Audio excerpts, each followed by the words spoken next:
Hi everyone, pathfinder के thermal physics का MCQ number 9 discuss कर रहा हूँ। इस सवाल में हमारे पास एक हॉरिजॉन्टल सिलेंड्रिकल वेसल है। ये इंसुलेटेड है। एक पिस्टन है, ये फ्री है, फ्रिक्शनलेस है और ये भी इंसुलेटेड है, यानी इधर से इधर हीट ट्रांसफ़र नहीं अलाउड है। दोनों साइड का वॉल्यूम अलग अलग हो सकता है, ऐसा सवाल ने कहा है। दोनों साइड का वॉल्यूम सेम हो ये ज़रूरी नहीं है। टेम्परेचर दोनों साइड का इक्वल है और पिस्टन इक्विलिब्रियम में है।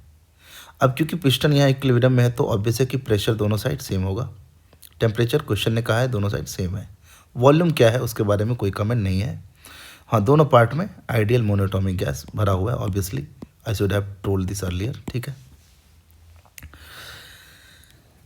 किया क्या है कि इस पिस्टन को फिक्स रखते हुए, मतलब इसको रोक के रखा और गैस ए को कुछ हीट सप्लाई कर दिया और फिर इस पिस्टन को रिलीज किया।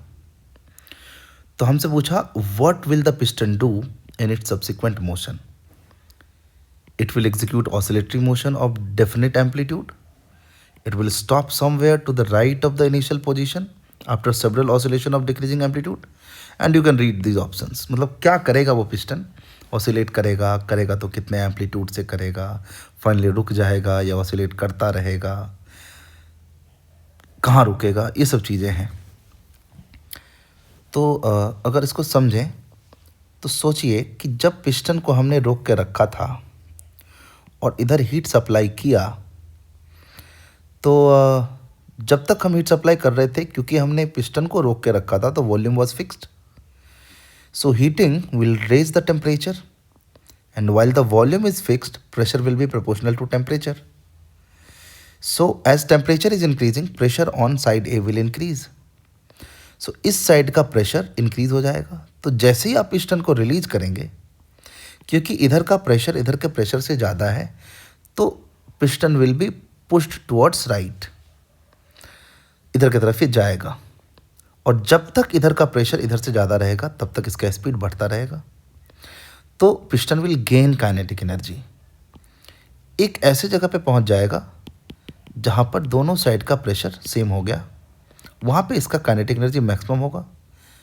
तो इसीलिए ये बी को और कंप्रेस करेगा और अल्टीमेटली जहां जाकर ये रुकेगा वहां पर इधर का प्रेशर मैक्सिमम होगा और इस वजह से इधर की तरफ फिर से एक फोर्स लगेगा। मतलब फोर्स लगेगा कब से, जब दोनों साइड का प्रेशर सेम हो गया, उसके बाद से ही इधर का प्रेशर बढ़ने लगा। इधर से तो फोर्स इधर ही लग रहा था, बट फिर भी क्योंकि इसके पास स्पीड था ये आगे तक जाएगा और जहाँ ये रुकेगा वहाँ पर जो प्रेशर है बी के साइड वो मैक्सिमम होगा, इधर की तरफ फोर्स मैक्सिमम होगा। तो it will come back because its velocity was 0 by then. तो आप ये समझ सकते हैं कि इस तरीके से ऑसिलेट तो करेगा। इधर फोर्स लगा, वेलोसिटी मैक्सिमम हुआ, फिर ये रुक गया, फिर फोर्स इधर मैक्सिमम लग गया, तो इस तरीके से ऑसिलेट करेगा। लेकिन ये ऑसिलेशन जो है उसमें जब ये इधर से इधर मूव कर रहा है तो सोचिए कि गैस मॉलिक्यूल जो है वो इसे टकराएंगे। तो जो पिस्टन का जो काइनेटिक एनर्जी है, जो ऑर्डर्ड काइनेटिक एनर्जी है, वहाँ से गैस मॉलिक्यूल्स टकरा कर एनर्जी एक्सट्रैक्ट करेंगे, जिसके वजह से गैस मॉलिक्यूल्स का एनर्जी बढ़ेगा। जब ये पिस्टन मूव करेगा तो गैस मॉलिक्यूल्स जो इसे टकराएंगे, टकरा कर लौटेंगे, तो इस मूविंग पिस्टन से एनर्जी एक्सट्रैक्ट करेंगे। तो while it will be oscillating, it will lose kinetic energy. तो इस वजह से इसका जो ऑसिलेशन का एम्पलीट्यूड है वो कम होता जाएगा, क्योंकि इसका काइनेटिक एनर्जी तो गैस के डिसऑर्डर्ड एनर्जी में जा रहा है ना। गैस मॉलिक्यूल्स टकरा कर एनर्जी ले रहे हैं ना इससे, तो इसका काइनेटिक एनर्जी कम हो जा रहा है और गैस मॉलिक्यूल जो एनर्जी ले रहे हैं उससे दोनों साइड का टेम्परेचर चेंज हो रहा है। तो समझो इस बात को कि यहाँ से however there is no transfer of heat because it is insulated, but इसका जो काइनेटिक एनर्जी है वो काइनेटिक एनर्जी जो है वो कन्वर्ट हो रहा है गैस के इंटरनल एनर्जी में ड्यू टू कोलिजन्स। तो after several collisions finally the piston will stop, क्योंकि इसका एम्पलीट्यूड अगर लगातार डिक्रीज हो रहा है तो कभी ना कभी तो जाकर रुक जाएगा। तो finally it will stop, and where it will stop, जहाँ पे ये रुकेगा वहाँ पे प्रेशर दोनों साइड सेम हो जाएगा। इधर जितना गैस था उतना ही है, इधर जितना गैस था उतना ही है, उस पर हम आएंगे, पहले लॉजिकली समझ लीजिए। तो पहले प्रेशर बढ़ा, ये आगे गया, ऑसिलेट किया, गैस को एनर्जी ट्रांसफर किया, और ultimately after so many large number of oscillations with decreasing amplitudes, finally the piston will stop and in equilibrium pressure on the two sides will be equal. तो macroscopically ये ठीक है, लेकिन आप ये समझिए प्रोसेस इरिवर्सिबल था। इंट्रोपी का चेंज जब मैक्सिमम हो जाएगा तभी स्टैटिक इक्विलिब्रियम अचीव होगा, और उसके लिए दोनों साइड का टेम्परेचर भी इंक्रीज्ड वैल्यू होगा। टेम्परेचर बढ़ गया होगा तब तक दोनों साइड का, लेकिन जो भी टेम्परेचर होगा वो दोनों साइड का सेम हो जाएगा। अब इसको मैथमेटिकली समझाया जा सकता है by writing entropy, how entropy and potential energy is related. उससे हम बता सकते हैं कि दोनों साइड का टेम्परेचर इक्वल हो जाएगा। बट कंसिडरिंग दैट कि जेई के सिलेबस में, फिजिक्स में हम इंट्रोपी के साथ उतना डील नहीं करते हैं, तो मैं आपको दूसरे ढंग से समझाने की कोशिश करता हूँ। समझिए कि मैक्रोस्कोपिकली दोनों साइड का प्रेशर सेम हो गया तो ये इक्विलिब्रियम में आ गया, लेकिन अगर टेम्परेचर में डिफरेंस रहा तो दोनों साइड के मॉलिक्यूल्स के पास जो काइनेटिक एनर्जी डिस्ट्रीब्यूशन होगा वो सेम नहीं होगा, डिफरेंट होगा, जिसके वजह से जिस तरफ काइनेटिक एनर्जी ज़्यादा होगा उसका धक्का गैस को, पिस्टन को इधर या इधर मूव कर सकता है। मुझे लगता है ये सबसे आसान और समझने लायक एक्सप्लेनेशन है। मैक्रोस्कोपिकली इक्विलिब्रियम में आ गया, लेकिन अगर टेम्परेचर दोनों साइड सेम नहीं हुआ तो दोनों साइड में गैस मॉलिक्यूल्स का जो एनर्जी डिस्ट्रीब्यूशन है वो एक जैसा नहीं होगा, जिसकी वजह से it may be possible that piston is pushed on one side. अगर इधर का ज़्यादा हुआ तो इधर पुश हो जाएगा, इधर का ज़्यादा हुआ तो इधर पुश हो जाएगा।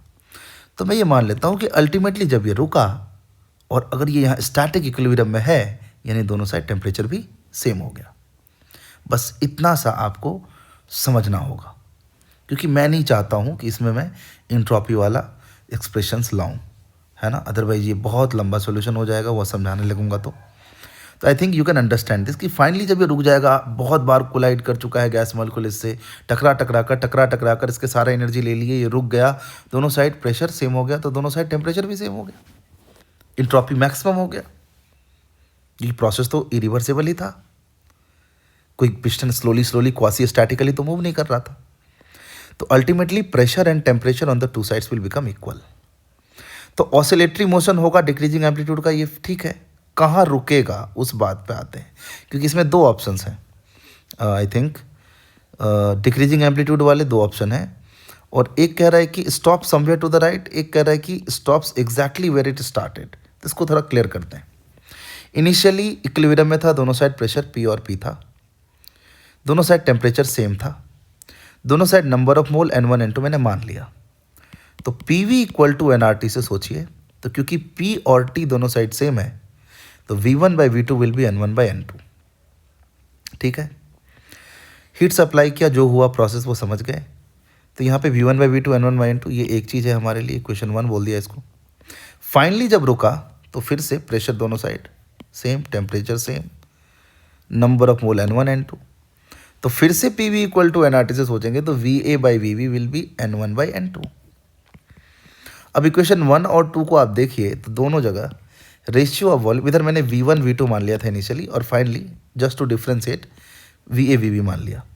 तो V1 बाई V2 है N1 बाई N2 और VA बाई VB है N1 बाई N2, और दोनों वॉल्यूम का सम यहाँ भी total volume of the container है। अब V1 प्लस V2 भी total volume of the container है। ये V1 मैंने माना था, ये V2।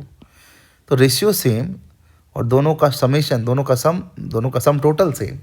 इसका मतलब VA is equal to V1 and VB is equal to V2। So piston finally stops at same position where it started, क्योंकि दोनों साइड का वॉल्यूम वैसा ही है जैसा इनिशियली था।